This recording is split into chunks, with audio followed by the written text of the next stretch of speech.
समादरणीय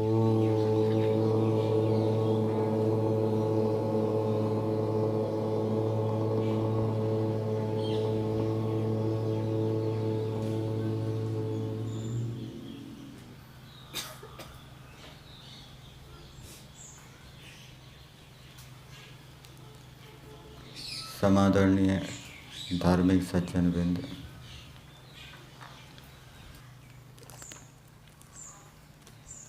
यजुर्वेद का हमारा 34वां अध्याय चल रहा है।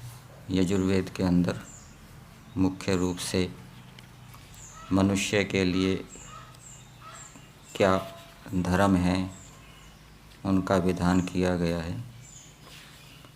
उन धर्मों को, कर्तव्य कर्मों को मनुष्य यदि निष्कामता से करेगा तो वो ममत्व, स्वार्थ आदि के जो भाव हैं, जो जन्म जन्मांतरों से जड़ पकड़े हुए हैं, उनको उखाड़ा जा सकता है, नष्ट किया जा सकता है। पीछे हमने मंत्र संख्या 56 के ऊपर विचार किया था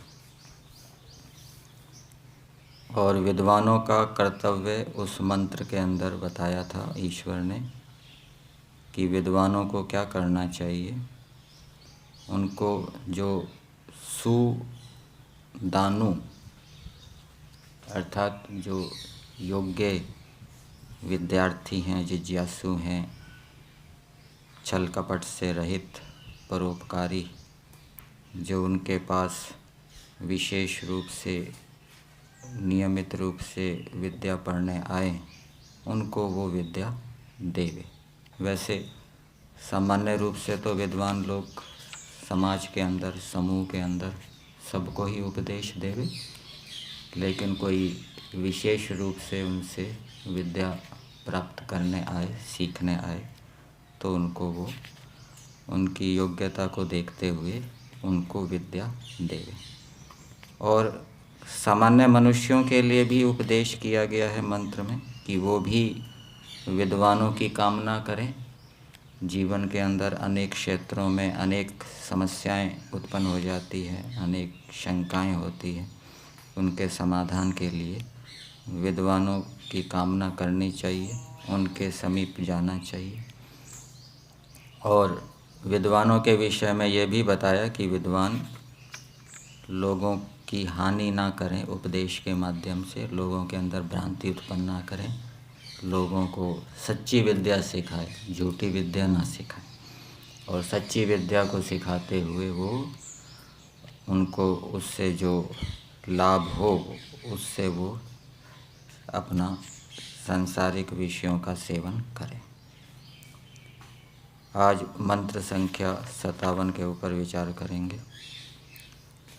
मंत्र है प्रनूनम ब्रह्मणस्पतिर्मंत्रम वदति उक्थ्यम यस्मिन् इंद्रो वरुणो मित्रो अर्यमा देवा ओकांसी चक्रिरे।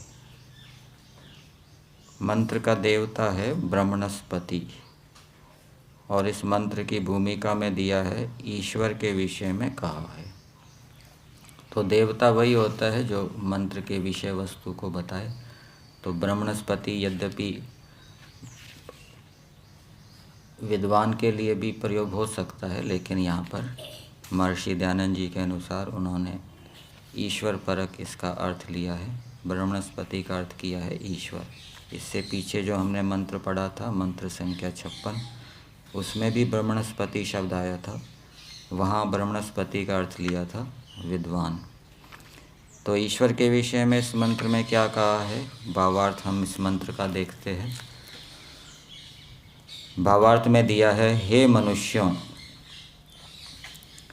जिस परमात्मा में कार्य कारण रूप सब जगत और जीव वसते हैं। कार्य कारण रूप जगत बताया ही था। मिट्टी कार्य भी है और कारण भी है। सोना कार्य भी है, कारण भी है।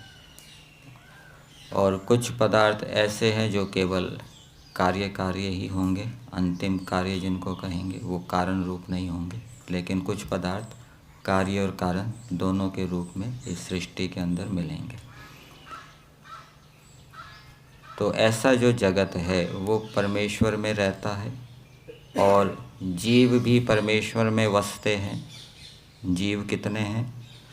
हमारी दृष्टि से तो असंख्य हैं, अनंत हैं, लेकिन ईश्वर की दृष्टि से जीव सीमित हैं। ईश्वर जानता है कितने हैं जीव। तथा जिसने सब जीवों के हित साधक वेद का उपदेश किया है। और परमेश्वर ने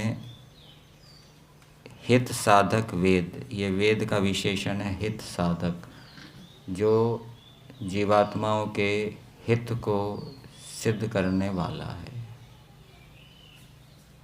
हित का अर्थ वैसे कल्याण भी किया जाता है, सुख भी किया जाता है।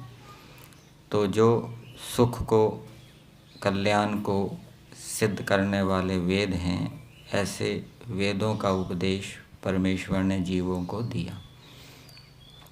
यदि परमेश्वर वेदों का उपदेश मनुष्यों को ना देता तो मनुष्य जंगली मनुष्यों के समान होते,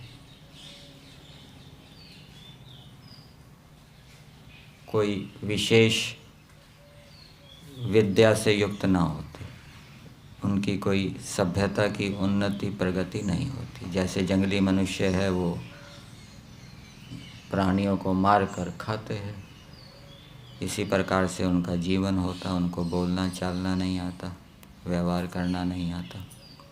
यदि परमेश्वर वेदों का उपदेश ना देते तो कोई मनुष्य विद्वान नहीं हो सकता था। मनुष्य संसार के स्थायी सुखों को प्राप्त नहीं कर सकते थे। मनुष्य सत्य असत्य को नहीं जान सकते। मनुष्य धर्म अधर्म को नहीं जान सकते थे।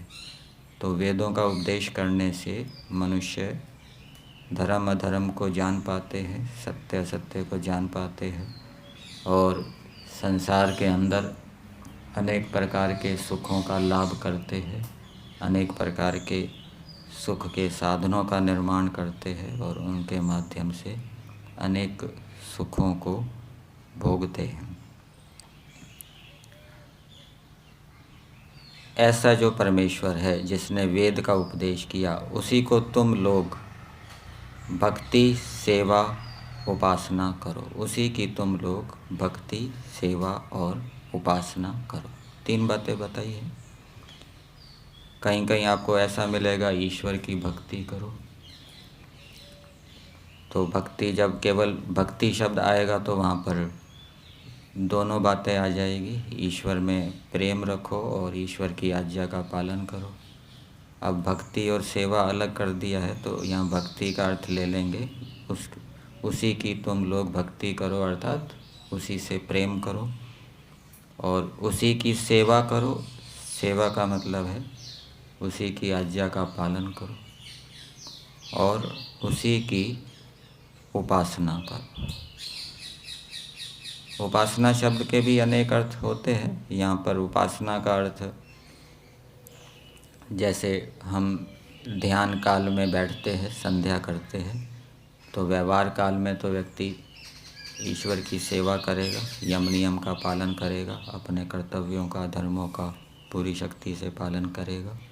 और संध्या के समय वो ईश्वर के समीप बैठेगा, ईश्वर से बातचीत करेगा, ईश्वर के गुणों का कीर्तन करेगा, ईश्वर से प्रार्थना करेगा। और ये दोनों बातें वो प्रेम पूर्वक करे। व्यवहार के अंदर ईश्वर की आज्ञा का पालन प्रेम पूर्वक करे और ईश्वर की संध्या उपासना ध्यान भी वो प्रेम पूर्वक करे। तो ये मंत्र का तात्पर्य है। मंत्र के अंदर ईश्वर के विषय में बताया है कि ईश्वर ऐसा ऐसा है। तो ये बताने का प्रयोजन यही है कि ऐसे ईश्वर की मनुष्यों को भक्ति, ऐसे ईश्वर की सेवा करनी चाहिए। जो व्यक्ति जितना अधिक योग्य होगा वो उतना अधिक अच्छी प्रकार से ईश्वर की सेवा कर पाएगा और जो व्यक्ति जितना कम योग्य होगा वो उतनी सेवा अच्छी प्रकार से नहीं कर पाएगा। एक मूर्ख व्यक्ति है, वो मछली पानी से बाहर निकल कर तड़प रही है, वो उसकी सेवा करने लग गया, पंखा चलाने लग गया। बुद्धिमान व्यक्ति क्या करेगा? वो उसको दोबारा पानी में डाल देगा, ये उसकी सेवा है। वो सेवा क्या करेगा? उससे तो मरी जाएगी पंखा चलाने से। तो जो मूर्ख व्यक्ति होते हैं, अयोग्य व्यक्ति होते हैं, वो उनमें तो सेवा करने का सामर्थ्य ही नहीं होता। सेवा करने के लिए भी योग्यता चाहिए, सामर्थ्य चाहिए। हर कोई सेवा नहीं कर सकता। शूद्र के अंदर भी कुछ योग्यता होती है। शूद्र की योग्यता बताइए ना, किस प्रकार से वो सेवा करे। उसके अंदर अभिमान आदि ना हो, निंदा ना करने वाला हो, और भी कुछ छोटी मोटी बातें समझने योग्य हो, स्थूल बातें समझने योग्य हो, वही सेवा कर पाएगा। अब वो कोई बहरा है, अंधा है, देख नहीं सकता, सुन नहीं सकता, वो क्या सेवा करेगा? उसको तो सेवा की आवश्यकता रहेगी। तो व्यक्ति जितना अधिक योग्य होगा, उतना अधिक वो ईश्वर की सेवा, अच्छी प्रकार से ईश्वर की सेवा कर पाएगा। तो ईश्वर की सेवा का मतलब है ईश्वर की आज्ञा का पालन। और ईश्वर की आज्ञा का पालन करने से पहले ईश्वर की आज्ञा का बोध भी होना चाहिए। ईश्वर की आज्ञा का बोध, ईश्वर की आज्ञा का ज्ञान किसको होता है?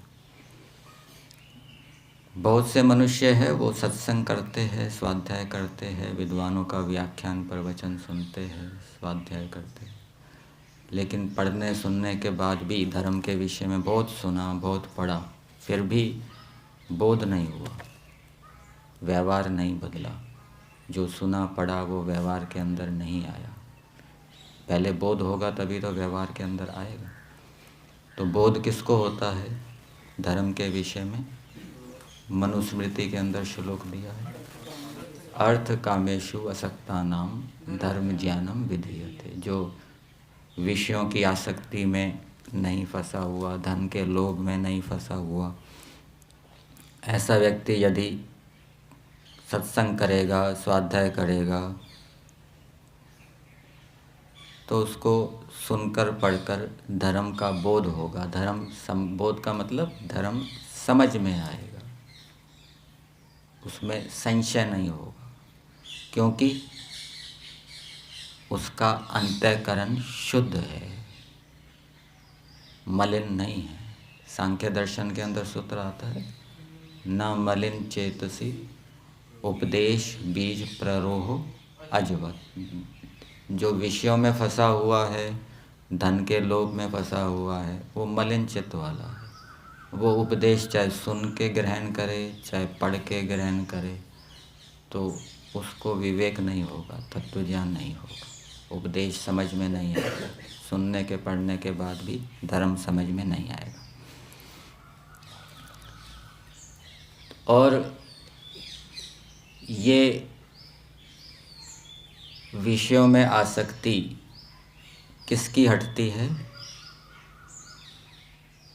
धन में लोभ किसका हटता है? विषयों में आसक्ति किसकी हटती है? जिसको विवेक होता है, ठीक है ना? जिसको विवेक होता है उसकी विषयों में आसक्ति हटती है, और विषयों में आसक्ति हटने के बाद भी विवेक होता है। दोनों विवेकों में अंतर है। पहला जो विवेक है वो विषयों से संबंधी विवेक है। जिसको विषयों से संबंधी विवेक हो जाएगा, उसकी विषयों से आसक्ति हटेगी, और विषयों से आसक्ति हटने के बाद अब वो धर्म के विषय में सुनेगा, पढ़ेगा, तो फिर धर्म के विषय में विवेक होगा। ठीक है। सांख्य दर्शन के अंदर सूत्र दिया है कि विवेकी व्यक्ति कैसे हट जाता है। वहाँ सूत्र के अंदर उदाहरण दिए हैं। जैसे किसी व्यक्ति को सांप काट गया और उसका हाथ जहर से युक्त हो गया, तो जैसे वह व्यक्ति हाथ को कटवाकर सुखी हो जाता है, इसी प्रकार से विवेकी व्यक्ति भी क्या है, विषयों को छोड़कर सुखी होता है। विषयों में विवेक कैसे होगा?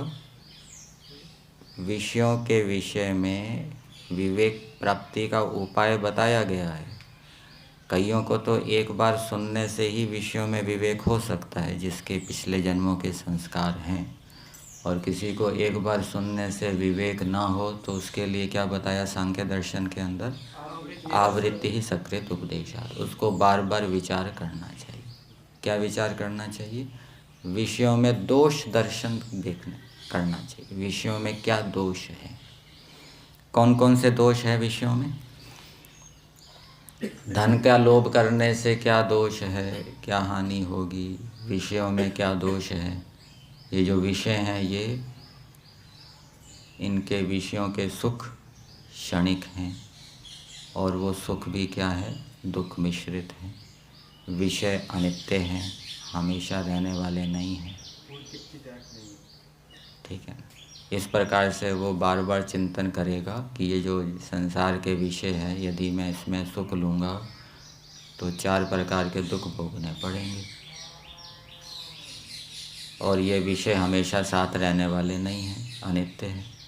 और जब विषयों को मैं उनमें सुख लेने लगूँगा तो राग हो जाएगा। राग होने पर जब विषय मेरे से पृथक होंगे, क्योंकि हमेशा तो साथ रहने वाले नहीं, तो दुख होगा। तो इस प्रकार से बार बार विचार करने से विवेक होता है, और वो विचार हर समय चलते रहना चाहिए। ठीक है। हर समय विषयों के दोष हमारी दृष्टि में रहेंगे, या दूसरे शब्दों में कहें हमारे मस्तिष्क में रहेंगे कि ये शरीर अनित्य है, तो शरीर के प्रति आसक्ति नहीं होगी। शरीर अपवित्र है तो शरीर के प्रति आसक्ति नहीं होगी। खाने पीने के जो विषय हैं वो दुख मिश्रित हैं। ठीक है ना, बहुत सावधानी पूर्वक खाना पड़ेगा। थोड़ा सा ही सुख लिया तो फिर दुख प्राप्त होगा। दुख मिश्रित है, ये दिमाग में रहेगा तो व्यक्ति फिर सावधानी पूर्वक खाएगा, और ये भूल जाएगा तो फिर असावधानी से खाएगा। असावधानी से खाते ही फिर 4 प्रकार के दुखों की प्राप्ति होगी। कौन कौन से दुख हैं 4 प्रकार के?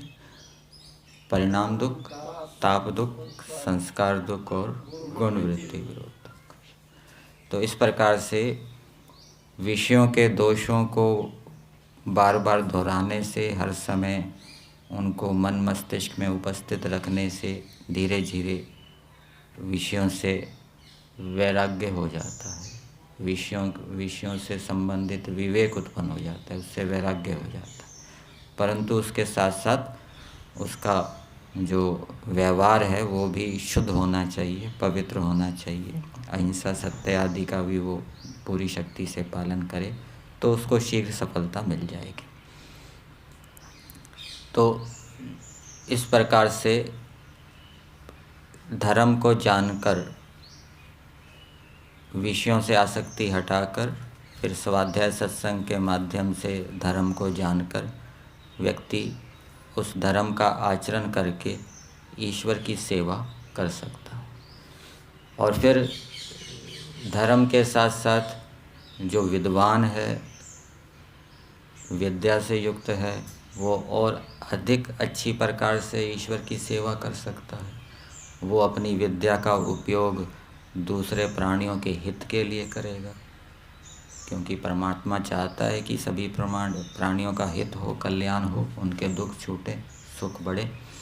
तो जिसके पास जितनी अधिक विद्याएं होगी, वो उन विद्याओं के माध्यम से दूसरे प्राणियों को उतना अधिक सुखी कर सकेगा, उनको दुखों को दूर कर सकेगा, और इससे वो और अधिक अच्छी प्रकार से ईश्वर की सेवा कर सकेगा। तो ईश्वर की सेवा अच्छी प्रकार से करने के लिए व्यक्ति को धार्मिक होना चाहिए, अनेक विद्याओं से युक्त होना चाहिए, और धार्मिक है तो फिर वो विद्याओं का उपयोग दूसरों के कल्याण के लिए करेगा, अपने स्वार्थ के लिए नहीं करेगा। और यदि धार्मिक नहीं है तो वो विद्या को प्राप्त करेगा तो अपना उससे स्वार्थ सिद्ध करेगा, और दूसरों के स्वार्थ की वो हानि करेगा, पशु बन जाएगा। अब मंत्र के शब्दों को पदार्थ के माध्यम से देखते हैं। पदार्थ में दिया है, हे मनुष्यों, यस्मिन जिस परमात्मा में इंद्रः इंद्र के दो अर्थ किए हैं, बिजली और सूर्य। 33 देवताओं में भी इंद्र आता है, वहाँ पर इंद्र का क्या अर्थ किया है? विद्युत। ठीक है। और इंद्र का दूसरा अर्थ सूर्य भी होता है। इंद्र, एक शब्द के अनेक अर्थ होते हैं। ठीक है। इंद्र परमेश्वर के लिए भी प्रयोग होता है। तो जिस परमेश्वर के अंदर बिजली और सूर्य ने ओकांशी अपने स्थान किए हुए है, अपने स्थान बनाए हुए है। बिजली कहाँ रहती है? बिजली कहाँ रहती है? अंतरिक्ष लोक में रहती है। सूर्य कहाँ रहता है? द्यूलोक में रहता है। ये स्थान बनाया हुआ है इन्होंने। वरुण, जिस परमेश्वर ने वरुण के दो अर्थ किए हैं, जल और चंद्रमा। जल ने स्थान बनाया हुआ है। जल कहाँ रहता है? जल अंतरिक्ष में भी रहता है और समुद्र में भी रहता है। चंद्रमा ने स्थान बनाया हुआ है। चंद्रमा कहाँ रहता है?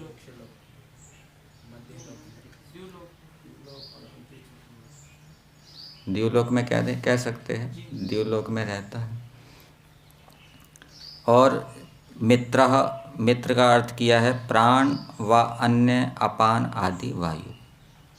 तो जो शंका पूछी गई थी कि मित्रा वरुणौ प्रातः मित्रा वरुणौ, तो ये प्राण उदान ही अर्थ क्यों लिया, दूसरे प्राणों का ग्रहण क्यों नहीं किया?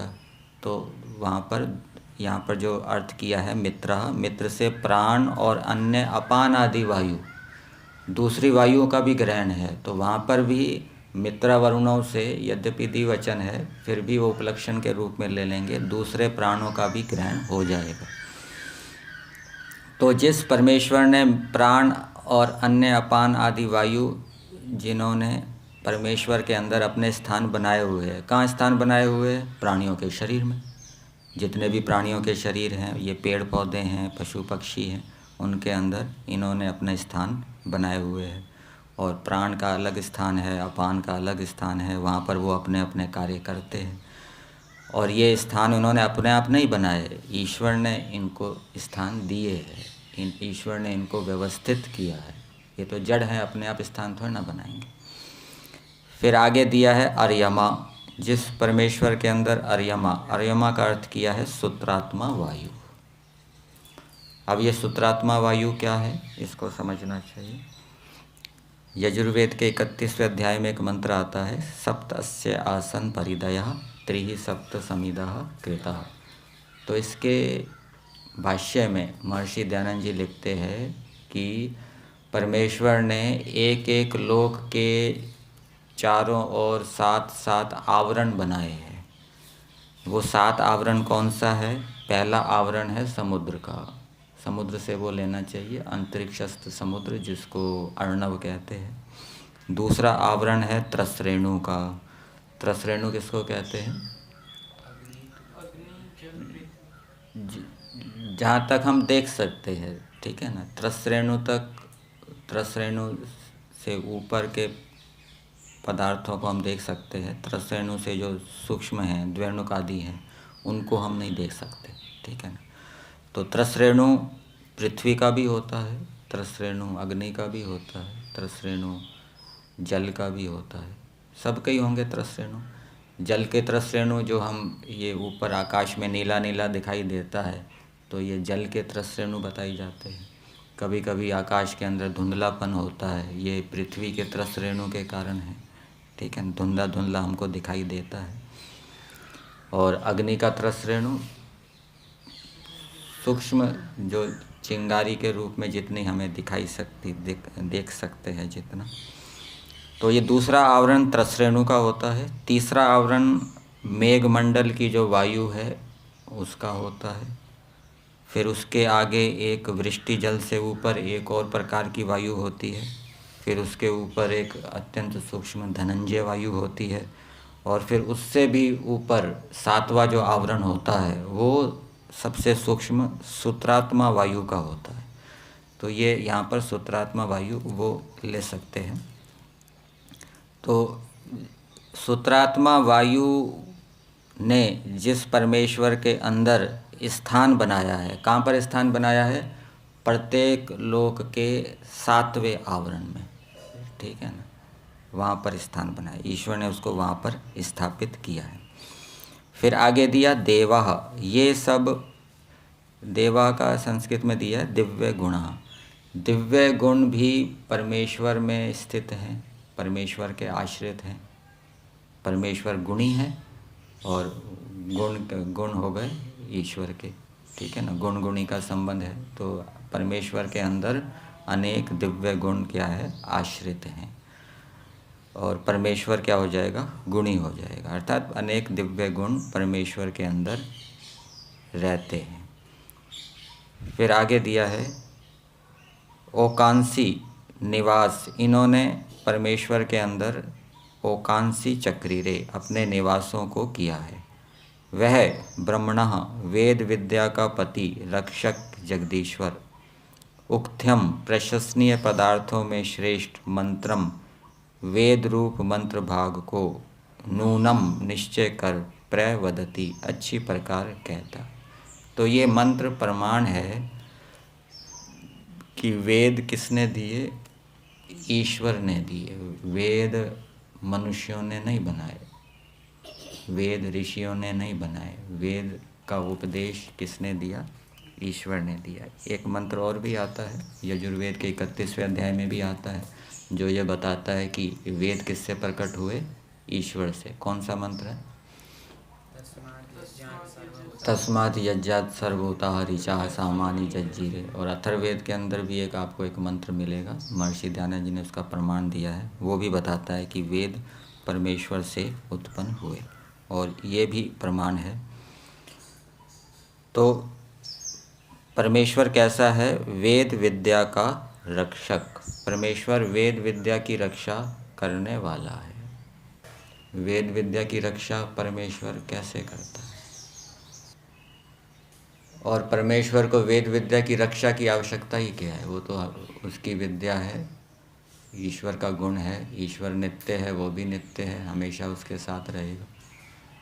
तो वेद विद्या की रक्षा अपने में करता है या जगत में करता है, उसकी तो विद्या नित्य है, उसकी रक्षा की क्या आवश्यकता। वेद विद्या की रक्षा करेगा तो जगत में करेगा, संसार के अंदर करेगा। संसार में वेद विद्या की रक्षा कैसे करता है,